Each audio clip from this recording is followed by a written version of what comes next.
ሰላም ጤና ይስጥልኝ ውድ የኬሎ ሚዲያ ተከታታዮች፣ በዕለታዊው የዛሬ ውሎ ፕሮግራማችን እነዚህን መረጃዎች እንዲያቀናጅተን ይዘንላችሁ ልንቀርብ ተሰናድተናል። ከፕሮግራም ጋር አብሬያችሁ ቆይታ የማደርገው እኔ አብዲስ አደፋር ነኝ።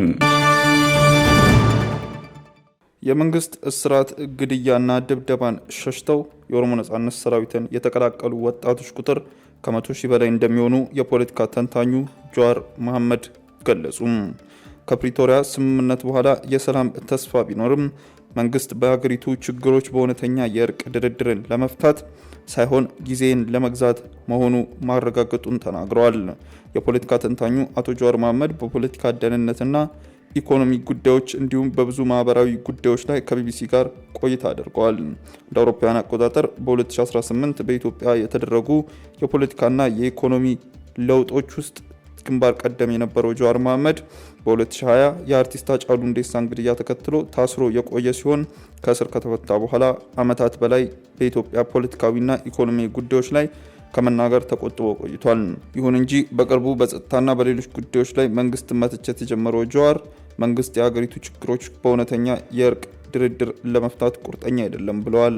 በመንግስት በኦሮሞ ነጻነት ሰራዊትና በመካከላቸው የተፈጠረውን አለመግባባት በድርድር ለመፍታት ዲፕሎማቶችን ለሶስተኛ ዙር ድርድር ሲያደርጉ መቆየታቸውን የገለጸው ጀዋር ድርድሩን ያልተቀበለው መንግስት እንጂ የኦሮሞ ነጻነት ሰራዊት አይደለም ብለዋል። መንግስት አንድ ታጣቂዎች እጃቸው እየሰጡ ነው፣ የቀሩት በጦርነት እየተደመሰሱ ነው እና ሶስተኛው ዙር ድርድር አያስፈልግም ብሎ እንደሚያምንም ገልጿል። በተመሳሳይም ለአማራ ክልል ሰላም እንዲሰፍን ታጣቂዎች ባቀረቡት ጥሪ ወቅት ለእርቅ ዝግጁ ነን ቢልም መንግስት ፈቃደኛ አለመሆኑን ተናግሯል። የኢትዮጵያ ፖለቲካ ቀውስ በሰላማዊ መንገድ ለመፍታት ሙከራ መደረግ እንዳለበትም አቶ ጀዋር አስረድተዋል። የኢትዮጵያ የፖለቲካ ቀውስ በሰላማዊ መንገድ መፈታት እንዳለበትም ጀዋር አስረድተዋል። ወጣቱ ወደ ጫካ ያስገቡት ችግሮችና የፖለቲካ ጫናዎች ካልተቀረፉ ችግሮች ሊፈቱ እንደማይችሉ ገልጸዋል። ታማኒነትና ተቀባይነት የሌለው ሀገር አቀፍ ውይይት እንዲሁም ሁሉም ፓርቲዎች ያሳተፈ ንግግር የሚፈልገው ውጤት ሊያመጣ አይችልም ብለዋል። በሰሜን ወሎ ህጻናትን ጨምሮ 10 ሺህ ገደማ ሰዎች ከፍተኛ የምግብ እጥረት እንዳጋጠማቸውና እንደተጎዱም ተገለጸ። በአማራ ክልል ሰሜን ወሎ ዞን ቡግና ወረዳ በተከሰተ ድርቅና የምግብ እጥረት ከ5 ዓመት በታች ያሉ ህጻናትን ጨምሮ 10 ሺህ የሚሆኑ ሰዎች መጎዳታቸውን ነው ወረዳ ያስታወቀው። በአማራ ክልል የተነሳው ግጭት 1 ዓመት ከመንፈቅ ያለፈው ሲሆን ከግጭቱ ያለፈ ወረዳው ዝናብ እጥረትና የተፈጥሮ ጉዳትም ደርሶበታል። ይህን ያሉት የቡግና ወረዳ ጤና ጥበቃ ጽሕፈት ቤት ኃላፊ ተደራራቢ ችግሮች ምክንያት የምግብ እጥረት መከሰቱን ለቢቢሲ አስታውቋል። ማህበረሰቡ ምርት ባለማግኘቱ እናቶች ልጆቻቸውን በአግባቡ መግበው የተሻለ የጤና እድገት እንዳይኖራቸው አድርጓል ሲሉ ተፈጥሯዊ ተጽዕኖ እንደደረሰ የገለጹት አቶ ገብረ መስቀል ረድኤት ድርጅቶችም ለማህበረሰቡ አልደረሱለትም ብለዋል።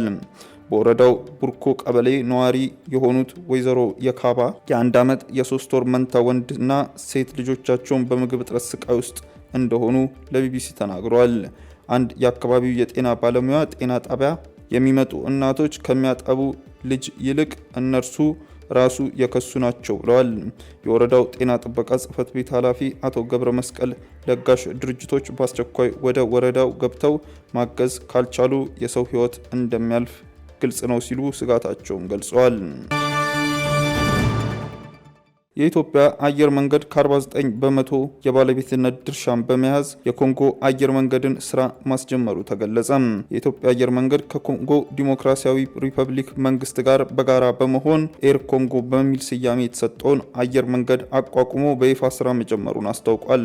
በይፋ ስራውን በጀመረው የኮንጎ አየር መንገድ የሀገሪቱ መንግስት 51 በመቶ የሚሆነውን አብላጫውን ድርሻ መያዙን የገለጸ ሲሆን የኢትዮጵያ አየር መንገድ ደግሞ 49 በመቶ ድርሻን በመያዝ አየር መንገዱን እንደሚያስተዳድረው ተጠቁሟል። ኤር ኮንጎ በሁለት ቦይንግ 737 አውሮፕላኖች በሀገሪቱ ውስጥ ባሉ 7 ኤርፖርቶች በረራ በማድረግ አገልግሎት መጀመሩን ከኢትዮጵያ አየር መንገድ የተገኘው መረጃ ያሳያል።